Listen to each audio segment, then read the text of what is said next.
said after Tuesday night that he still doesn't know what's happening next season. When do you need to know? When do you want to know what's happening with those three players and who's staying and who's going? I don't know what's happening next season as well, in terms of results.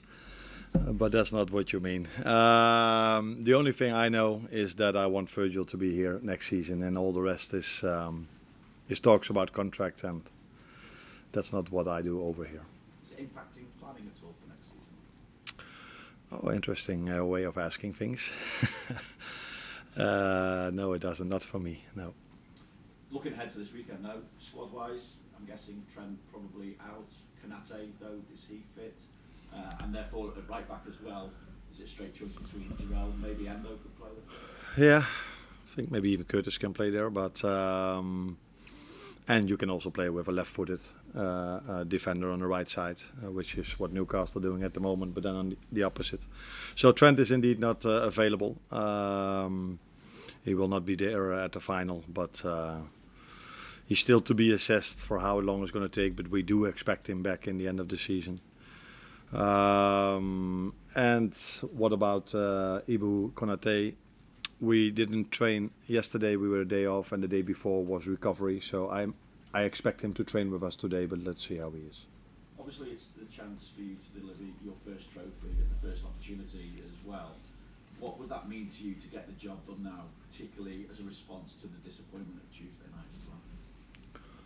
Not about the last thing. That has nothing to do with that. If we win or lose the final, in both situations, it will be a disappointment that we lost against Paris Saint-Germain. We're out of that tournament. But you play games like this, like against Paris Saint-Germain and like against Newcastle now, to win it. And that's also what we're trying to do. And we're really looking forward to it. To playing a final again, because you cannot take a final for granted, especially not in this country with so many good teams involved in every cup competition. So we're looking forward that we are part of it, and if you are part of it, of course, you want and try to win it, but that's probably what Newcastle wants as well. Thank you. Hi Arne. The players, or a lot of players in the squad, have had their ups and downs over the years. Is it easy for them, because of that experience, to pick themselves up to go into a final, or do you need a little bit of, do you need to kind of put their arm around them and say, let's go again kind of thing? No, that is the good thing about where we are in the league, and the good thing about where we are now in the League Cup. So that it's a final. Everybody likes to play a final, wants to play a final. That's why, one of the reasons why we go out of bed every morning and come here to train, because you want to win trophies, and this is a chance to win a trophy, so we're looking forward to that. And our league position is, of course, also a reason for us to keep on going. I've said it before, if you have to leave the tournament, I prefer to go out in the manner we did against Paris Saint-Germain than in the manner we did it against Plymouth. So I couldn't have asked for more for the players. Their intensity levels were the highest they've been this season. I think the way we started the game, we forced them to so many mistakes. We created a few very good chances, which we usually score. Yeah, I also liked the game because it was pure football. What it was about. So I've seen so many games recently and during my life where it's all about time delaying and dives and pretending to be injured and then continue. This was two teams wanted to go all in, attacking wise and pressing wise, without anything to add, just pure football. And again, big compliment for Paris Saint-Germain that they were able to beat such a strong Liverpool team. Some of the players looked physically tired on Tuesday, later on in the game. Have you got any worries over the physicality of it all? But the Liverpool players have gone through lots of extra times in these finals before as well, so you've got no worries about that if it does go into extra time or something? I think it's in the end quite normal that the players are tired in extra time, especially if the 90 minutes were so intense. So and you don't get the reward for that. But I think I made 5 changes, so 5 of the 11 that were on the pitch, and you can exclude the goalkeeper, so 5 out of 10 could never be tired.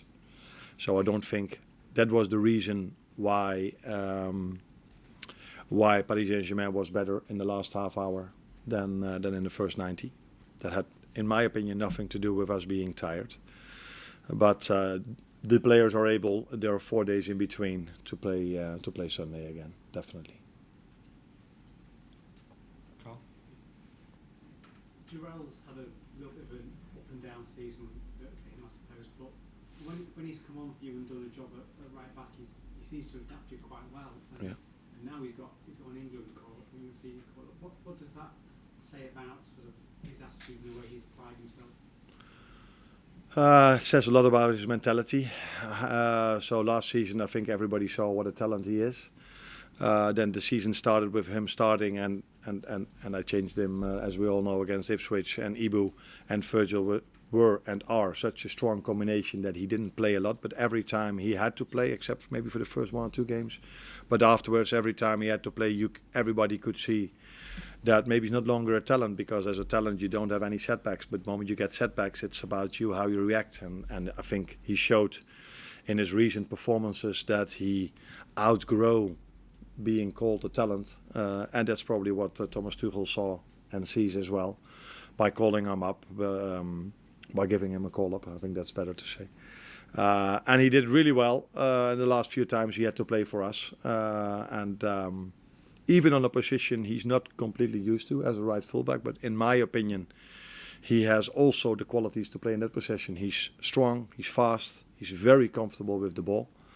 And it gives us an extra quality if we play him, which we saw in terms of set pieces, because he was the one that was this far away of us qualifying for the next round by heading the ball on the post, because that one was not offside. So yeah, he showed mentality and that he had quality. That's already what we knew when we saw him playing last season.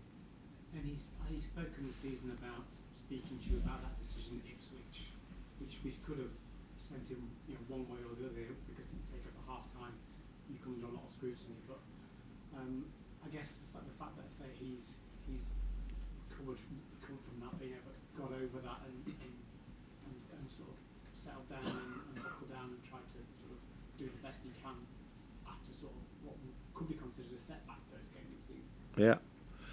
Yeah. Although if being substituted at half time is a setback, then almost every player has more than a few setbacks during his career. I think it was more that people were a bit like, ooh, the way what I said after the game, that people were not used to maybe a manager or me being so clear about what I saw and what I did.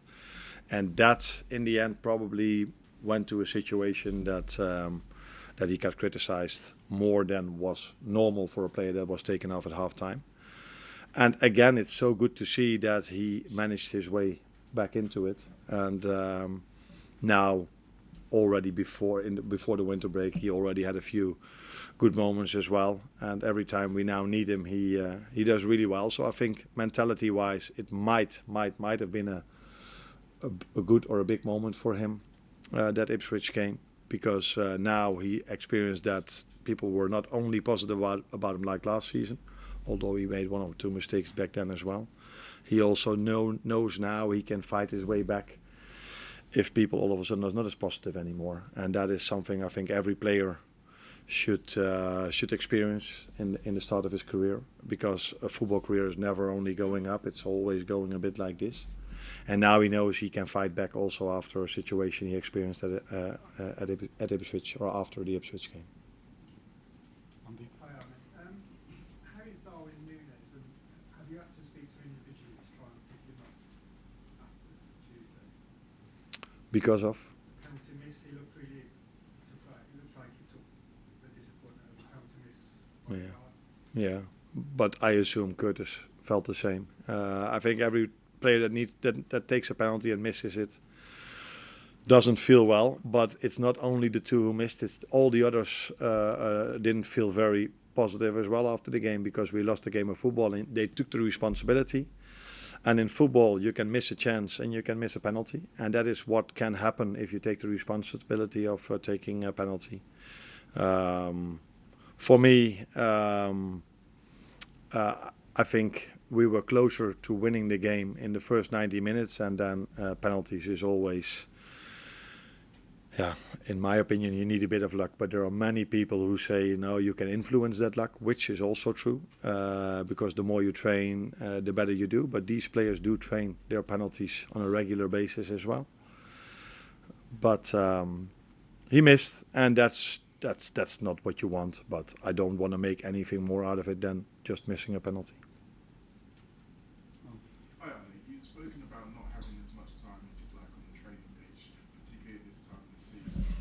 How much has that hampered the ability for those who maybe not played as much as they like to kind of force their way into your plans? And thinking of, obviously, Harvey Elliott's been able to get into some minutes recently, but I think of someone like Federico Chiesa as well.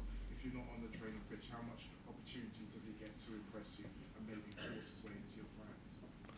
Yeah, that's of course more difficult because these players hardly train with the starters. If you look at our schedule in the last 3 or 4 months, so if we play, for example, on Saturday and then we play on Tuesday again, then on Sunday, the ones that have played on Saturday, they only do recovery sessions, so they're not on the pitch.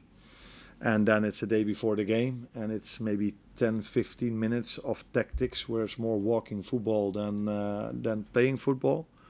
So there's hardly ever a moment where they can compete with each other. But the day after the game, I'm always outside. My assistants and managers have great exercises, and the players always show themselves in these moments. So those are moments to show where you are, if you've improved, yes or no, and if you come closer to the players that are starting, and of course when they come in. But I agree with you that for the ones that don't start, it's not an ideal world that we have so many games, and that's completely true. Yeah. James? We play Newcastle tomorrow in 2 days. People know? Yeah. Okay. Just on that, I mean, there's been a lot of talk going into the final. Newcastle haven't won a domestic trophy for 70 years, and this perception is a bigger game for them than it is for Liverpool. But I take it you wouldn't go along with that. No, I don't go along with that. No, a final in this country is always special because of the fact there are so many strong teams in this country, in this league. So if you reach a final, it's always a big moment for them, but definitely also for us, because in the end, although we've got 2 cup games in this country, but you can never take a final for granted. And it's not like this. For Liverpool it happened last season, but we don't play every single season, every final. So it is special for them, but definitely also for us. Just in terms of Newcastle, they've lost their left side in terms of Lewis Hall and Cunningham, and you've obviously lost Trent Alexander-Arnold. How do you think that will affect the balance of the game potentially? I said it 1 or 2 days ago in an interview as well. I think in this part of the season, especially in England, it's almost impossible to have all your players fit. And I think both teams have maybe 2, 3 or 4 players that are not that cannot play, and that's almost a privilege because so many teams have had during the season more than 2 or 3 injuries. 2 or 3 injuries is probably the minimum you can expect in a league like this after 4 months of non-stop football. So it's a big compliment to the staff of Newcastle and our staff that so many players are available.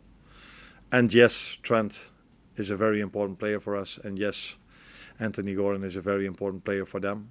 But the good thing for both managers is that there are still a lot of quality players available for both managers.